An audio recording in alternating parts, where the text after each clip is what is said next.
Super Tuesday has come and gone, but we are still following the results. More in the lead report. MMA fans look forward to this matchup between a kickboxer pro and a former wrestling gold medalist. More coming up. A certain spy has to wait to die another day. Stick around for more in entertainment. The weather has been giving Tennessee a hard time earlier this week. More details coming up in the weather. Newscene starts now.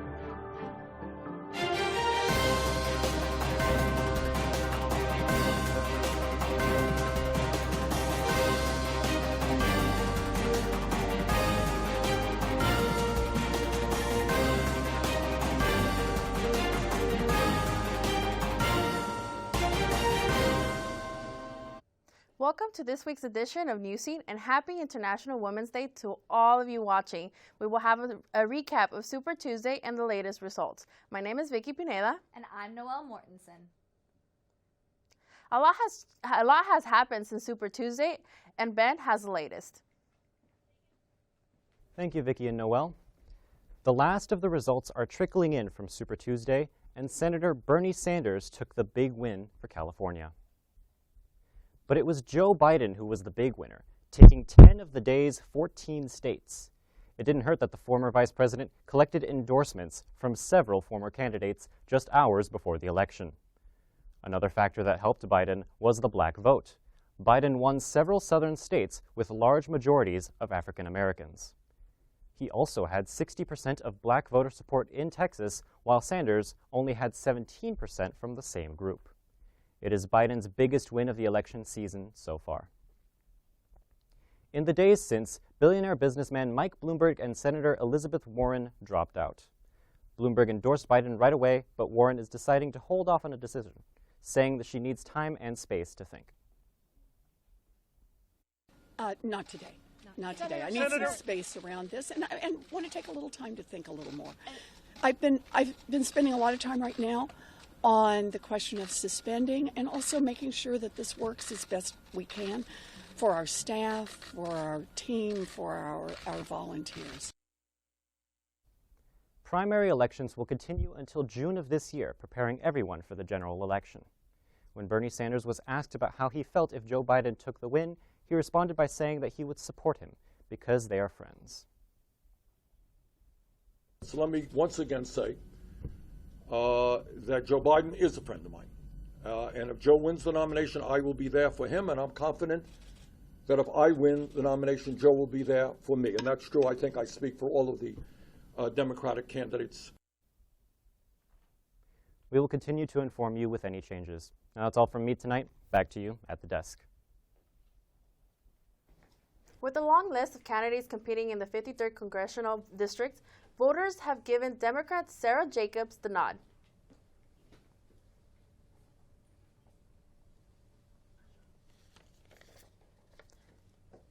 There are some key themes I hear from everyone: the importance of addressing gun violence, of addressing our climate change crisis, the high cost of living for families here in San Diego. Something I hear from a lot of people, more than you would expect, is the need for more affordable, high-quality childcare, and that's something I really want to address as a member of Congress. Trailing Jacobs is the city council person, Georgette Gomez. She says she wants to bring a progressive voice to Washington, D.C. and help develop underserved communities. The two top finishers will have a runoff in the general election this November. Results did not look good for California's Proposition 13. A $15 billion bond was expected to pay for new construction and improve safety conditions for public schools across the state. The funds could have fixed many issues, such as lead in the drinking water supplies, but opponents, such as Republican Carmelita Lara Baster, says that California homeowners are going to pay in the long run. Proposition 13 is going to cost regular people like you, like me, like Tom, Dick, and Harry money. We are going to pay for it. Now they say, where's the money going anyway? I mean, to schools? What happened to the lottery money? What happened to the funding that we have from the federal, from the state, from everybody? I mean, so it's in the Proposition 13 is currently trailing by 60,000 votes in San Diego County. County measures A and B created a lot of buzz leading up to Super Tuesday, but both are headed for failure. Measure A did not get the required minimum to pass living decisions about future housing development to county supervisors. Measure B is also being rejected, preventing the construction of the new Land Sierra project. Democrat Todd Gloria is leading the race to become San Diego's next mayor. But who the state assemblyman will face in the November runoff is too close to call. Gloria took 40% of the votes on Super Tuesday. Behind him, City Council members Scott Sherman and Barbara Bry are neck and neck. Gloria says as mayor, he will focus on the city's biggest issues, including homelessness and climate change. He has built a coalition of supporters who have historically been on opposing sides. And the coalition that we have built is emblematic of this new San Diego. It's a city where we value progress over politics, where we come together to get big things done, and where we believe in who we are and what we can be. I believe that we can be a city that ends chronic homelessness. Are you with me on that? Here at San Diego City College, students learned how their voices counted at a watch party for Super Tuesday. The event was hosted by political science professor Nicholas Boucher and student government. The campus president explained the process of elections, and the group followed the results as they came in from the early voting states. So many people are worried about the COVID-19, but there is one group that is at a very low risk of even getting sick. Stay tuned to see who. Is the coronavirus keeping us apart? Detail after the break. Leaving hot coals improperly extinguished can cause a wildfire. Hey guys, it's Smokey! It looks as if Smokey is going to use the drown, stir, drown and feel technique. After the first drown, a good start. Next, another drink. And finally, a close feel. Is it cool? Okay. Yeah. Hey, Smokey, catch! Oh, my bad, Smokey. Only you can prevent wildfires. I just found out my work party is a +1. You want to go? This is my boss, Ella. Nice to meet you, Greg. You're welcome. Nope, I'm high. But I'll clean the kitchen while you're gone. You're already making good decisions when you're high. Pool party at Jesse's. Can you drive? I'm toasted. Nope, I'm high. But I can order us a ride. Don't make an exception when it comes to driving. If you feel different, you drive different. As it turns out, kids are being spared from coronavirus. The exact statistics vary slightly, but only between 1 and 2% of COVID-19 cases in China were children aged 9 and under. Of that age group, no deaths have been reported. Kids who are infected tend to have mild symptoms similar to the common cold, while kids are not at serious risk. Schools have been closing all over the world, including the U.S. Many schools have sent out notices to prepare parents for possible closures. The number of coronavirus cases continues to rise in California as San Diego announces a positive test here. Local officials say a worker at the Chula Vista AT&T store tested positive for the virus yesterday. 5 San Diego residents are also being monitored from being in close contact with the workers. Los Angeles County officials reported 6 new cases, while Santa Clara County has reported an additional 3. Buying in bulk at Costco is a normal occurrence. However, it has reached a whole new level thanks to the coronavirus. Concerned shoppers all over California, including right here in San Diego, are clearing out shelves full of bottled water and toilet paper. Similar shortages of hand sanitizer and cold and flu medicine are also being reported by Sam's Club and Target. People are getting so worried about the coronavirus that even touching each other's hands has them on edge. People are now using ways to greet each other. Now, bumping everything from elbows to feet is becoming more common, as well as using other customs like waving and bowing with your palms together. This is all in order to contain the spread of the coronavirus as much as possible. And the coronavirus is leaving stadiums for sporting events empty. Many sports teams and leagues are now taking precautions Places like Japan, Italy, and England are playing games in sports like soccer and baseball without the stadium crowds. The leagues hope this step can help reduce the spread of COVID-19. And the coronavirus is making its way into the world of sports, and 2 MMA championships are on the line this weekend. Zach, what can you tell us? Thanks, Vicky. The coronavirus is severely affecting sports events all around the world, and many worry about the future of the 2020 Tokyo Olympics. The International Olympics Committee continues to insist they will go on as planned, despite fears of the coronavirus. The 2020 Olympics are being held in Tokyo, Japan, where schools are being closed nationwide due to a surge in coronavirus cases. Japanese Olympic organizers are continuing discussions with the World Health Organization. It appears that the show will go on. Looks like the coronavirus is crippling the world of sports, but one league that has no plans to cancel upcoming games is the Major League Baseball. A memo distributed to hundreds of MLB officials suggested guidelines for teams to follow. Players are advised to take sanitary precautions, like refusing to take balls and pens from fans to sign autographs. They're also encouraged to get current on their vaccinations. The MLB has also established an internal task force that will deal with issues caused by the virus. Coronavirus concerns at MLB spring training are currently at a high point. There is a confirmed case of the coronavirus in Hillsborough County, Florida, the home of the Yankees during spring training. 2 cases of the coronavirus have also been confirmed in Maricopa County, Arizona, where 15 teams are holding their spring training. It appears that the MLB will not be letting the coronavirus get in the way of their 2020 season. Moving on to MMA, the hype for UFC 248 is unreal as fans around the world get ready for 2 highly anticipated championship fights. Nigerian New Zealander Israel Adesanya will defend his middleweight championship title against Cuban challenger Yoel Romero. The matchup is exactly what many fans have been asking for. Kickboxing specialist Adesanya has been on fire since his MMA debut in 2012 with an undefeated record of 18-0. The former wrestling gold medalist turned knockout artist Romero has an impressive record of 13-4.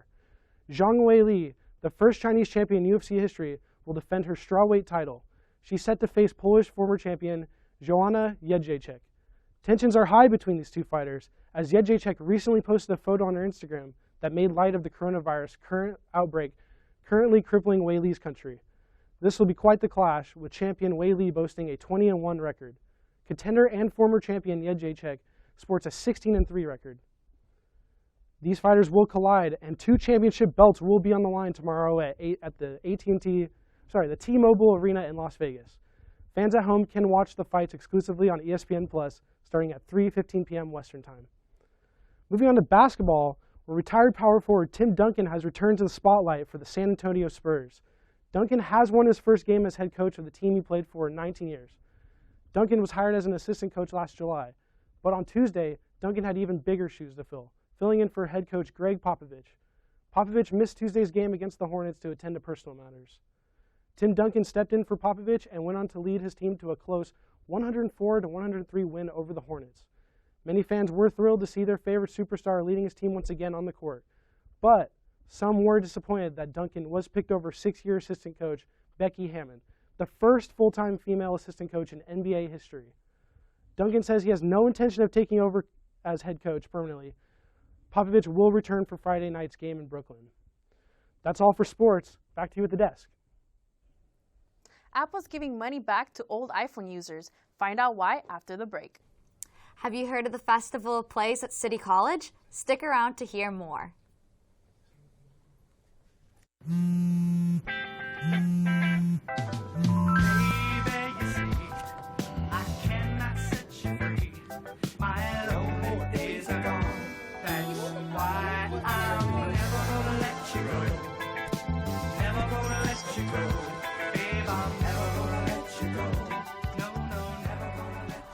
Here you go. Thank you. Thank you.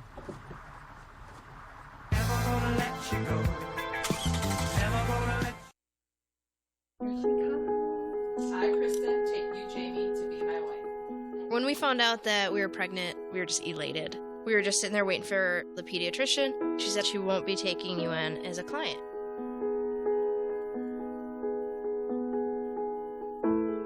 We are a lesbian couple, but she's just a baby. She's the one you're denying the service to.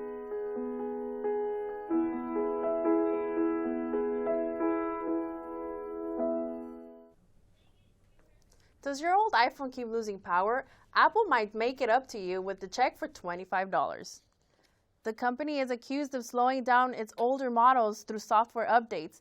Apple previously admitted to the slowdown, blaming the device's batteries, and all Apple could be forced to pay out as much as $500 million to affected owners. A doctor at UCSD is facing a lawsuit after he was found in a hospital bathroom unconscious from a drug overdose. It is one of the series of complaints against the hospital's system. One of the suits alleged Dr. Bradley Hay stole drugs intended for patients. He instead injected himself. The 44-year-old doctor admitted to stealing drugs as far back as 2003 in a deposition. UC San Diego has announced it will be starting an internship program for adults with autism this summer.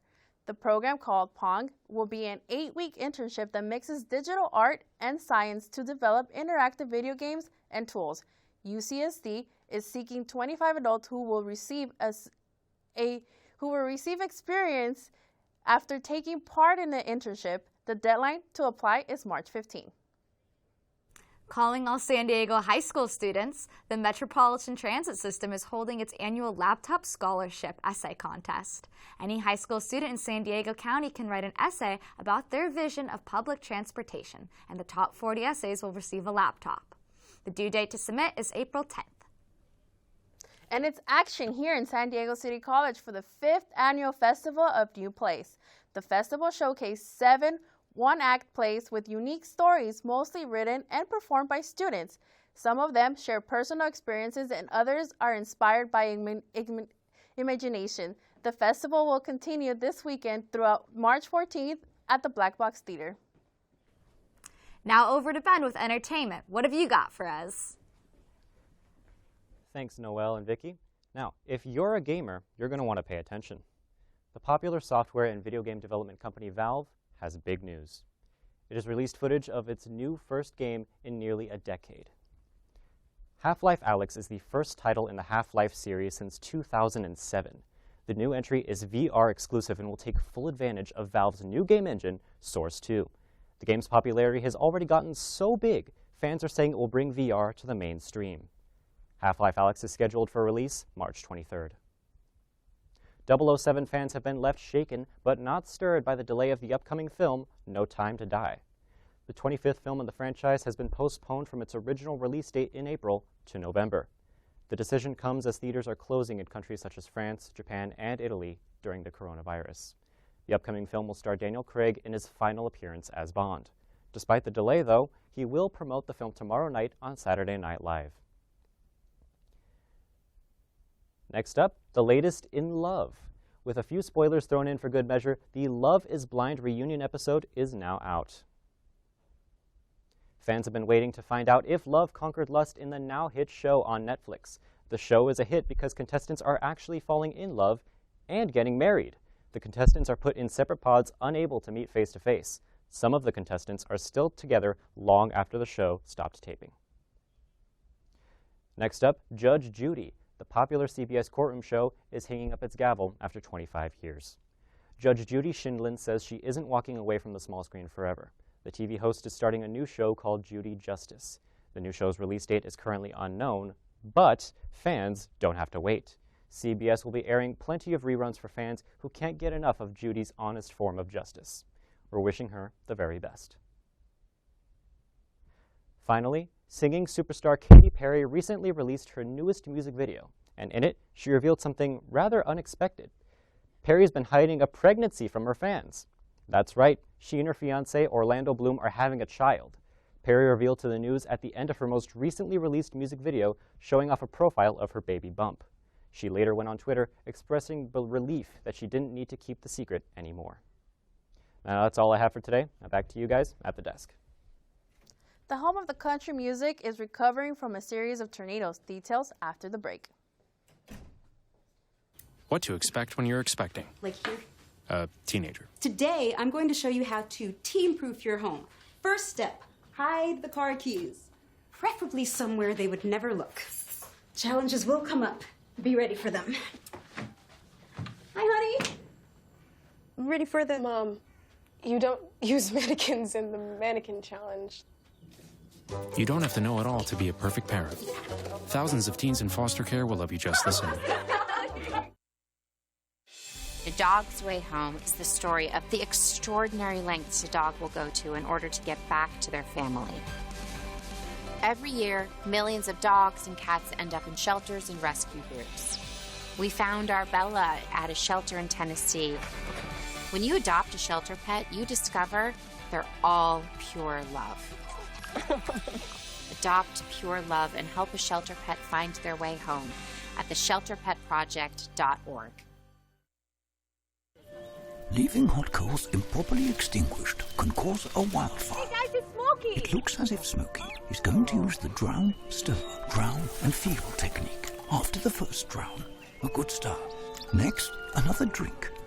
And finally, a close feel. Is it cool? Okay. Yeah. Hey, Smokey, catch. Oh, my bad, Smokey. Only you can prevent wildfires. Some good news from one of the Australian states hits hard by those recent brush fires. New South Wales has declared itself free from fires after fighting them for more than 240 days. The devastating fires have left at least 28 people dead, with thousands of homes in ruin, as well as billions of animals killed or injured. Now that the fires have been handled, rebuilding can begin for the people of New South Wales. Now, Alistair with the details on our local weather. What can you tell us? Thank you, Vicki and Noel. Nashville is still recovering from severe tornadoes that tore through Tennessee earlier this week. One tornado cut a 10-mile path into the city, leaving 24 people dead. Debris has been found thousands of miles away from neighborhoods that look like war zones. Officials have clocked wind speeds up to 160 miles per hour. Our hearts go out to the people recovering. Now let's take a look at our local weather. Your look ahead is going to be partly sunny, partly cloudy, and it's also going to be a slight chance of showers on Sunday, and with definite showers on Monday and Tuesday. It's going to be a little bit of a change from the last 2 months that have been relatively dry. This month is going to be a little different. With our current temperatures on the coast being around 64 degrees, it's going to be partly cloudy for the coast and the mountains, with the inland being partly sunny, 73 degrees, with the desert being a high 85 degrees. It's also going to be partly sunny. And here with our international, we're going to be having a low pressure around the east coast. This is going to be a result of a recent tornado. It is going to be lingering with rain and thunderstorms. And we're also going to be having this, we're going to be having that also in the upper west coast with a little bit of rain and thunderstorms. And with today's local temperatures, we're going to be having our Oceanside and Del Mar with nice around 60 degrees.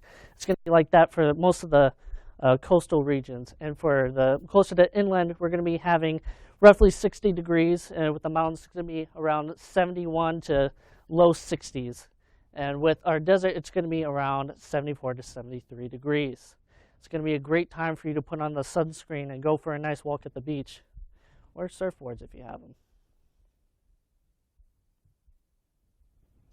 With our 5-day forecast, Saturday is going to be a nice, partly cloudy, partly sunny day with nice 64 degrees. It's also going to be like that for Sunday. But for the rest of the week, it's going to be relatively wet with nice chances of showers, with partly cloudy as well. I already said showers, with nice 68s for Monday and Tuesday, 66 degrees for Wednesday. You're going to want to take that walk, like I said, for Saturday and Sunday, because it's going to be relatively wet for the rest of the week.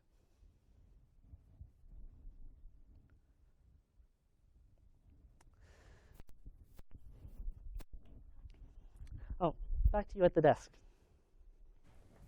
Thank you. Wow. Our show this week was packed with election coverage. And we're going to show you behind the scenes during another Super Tuesday. Both City Times and Newscene collaborated during this big event. Yeah, it was quite a big week. We were all at Super Tuesday.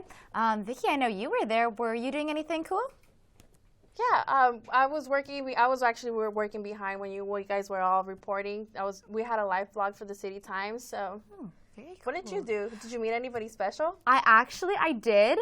I was out on the floor and I was talking to some different people, and I actually met a candidate's mother, and I was really excited that I saw her, and she was super cute to talk to. She was so happy for her mother, and it really makes you think about how it just really makes you think about how there's family members that are also involved that come out to support the candidates here.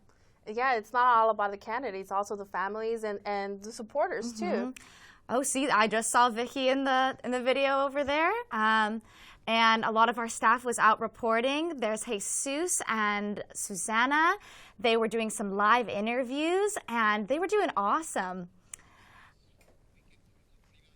Oh, Vicki, do you have any plans for the weekend? I actually do. I'm actually driving up to Bakersfield this Saturday. What about you? Ooh, that's a long drive. What are you going to do in Bakersfield? I'm going to visit family. Oh, very, very nice. I am actually going to go to the soccer game on Saturday. Yeah. Who's playing? The new team, the San Diego Loyalty. Oh, yeah, I heard about that. I'm very pumped about it. Do you have any favorite player for that team? Not yet. This is their first game ever, so I'm pretty excited to go see it, Yeah. The weather, though, should be pretty decent for the week, too. Decent. Is there going to be, a lot of crowd, do you think it's going to be? I hope so. Well, I think this is all the time we have for today, so thank you all for watching. Once again, I'm Vicki Pineda. And I'm Noelle Mortensen.